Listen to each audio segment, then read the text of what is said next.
Bonjour à tous, aujourd'hui je vous propose l'exercice 1 du brevet d'Amérique du Sud, novembre 2017, donc le fameux DNB. Donc ici un exercice sur les probabilités assez simple.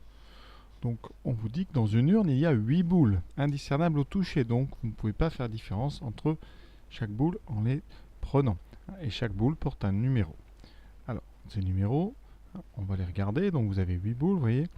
Il y a donc 4 fois le numéro 7, donc vous avez 4 boules qui portent le chiffre 7, le numéro 7. Voilà, donc je vais les dessiner à côté.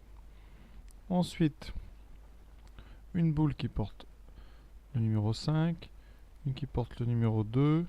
Qu'est-ce qu'on a encore? Un numéro 4 et un numéro 6. Voilà. Donc ça, c'est notre urne. Hein. Tout ça, on met ça dans une urne. Donc une urne, c'est une boîte ou une sorte de sac dans lequel vous allez piocher sans regarder. Voilà. Et maintenant, première question.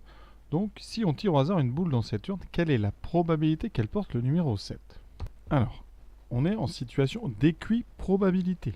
Situation d'équiprobabilité, ça veut dire que toutes les boules ont la même probabilité d'être choisies. Donc, situation d'équiprobabilité. Ça veut dire qu'ici, il s'agit juste de compter le nombre de boules qui vous intéressent et vous allez diviser par le nombre de boules au total. Donc, la probabilité qu'on ait le numéro 7, c'est donc le nombre de boules qui porte le numéro 7. Ici, donc 4 boules divisé par le nombre total de boules, 8.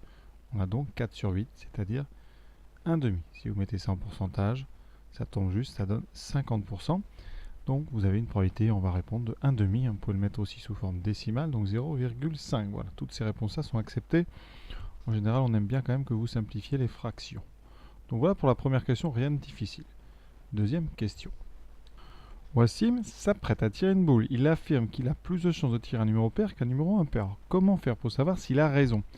Eh bien, on va calculer les deux probabilités. D'abord, probabilité de numéro pair. Alors, comme tout à l'heure, on est toujours en situation d'équiprobabilité. Donc, on va regarder combien de boules portent un numéro pair. Donc, ici, vous avez le 4, le 6 et le 2. Donc, 3 boules portent un numéro pair. Sur les 8, donc au total, donc on a 3 huitièmes. Alors comme un huitième ça fait 0,125, on est à 0,375.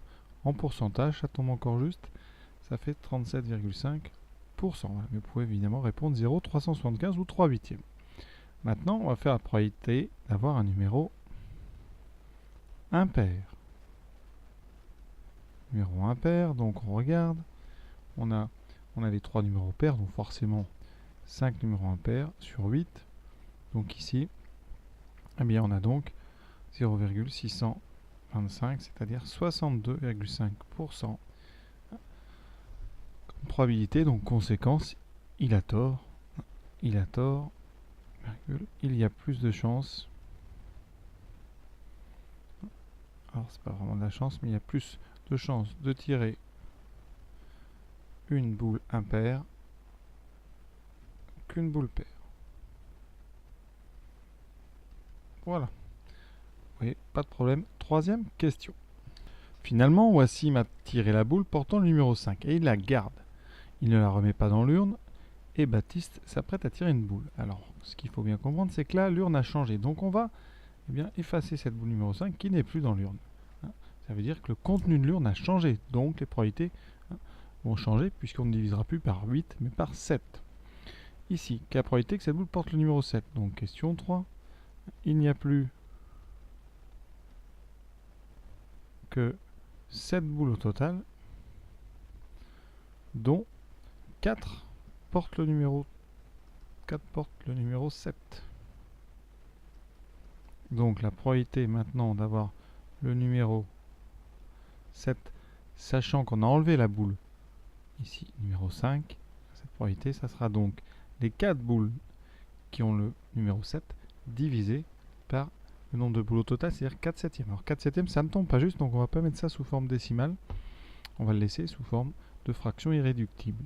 Donc voilà, exercice terminé, exercice on va dire assez simple malgré tout. Je pense que vous n'avez pas eu tant de soucis que ça. Après, pour ceux qui n'avaient pas tout compris, j'espère que j'ai éclairé votre exercice. Voilà, à bientôt.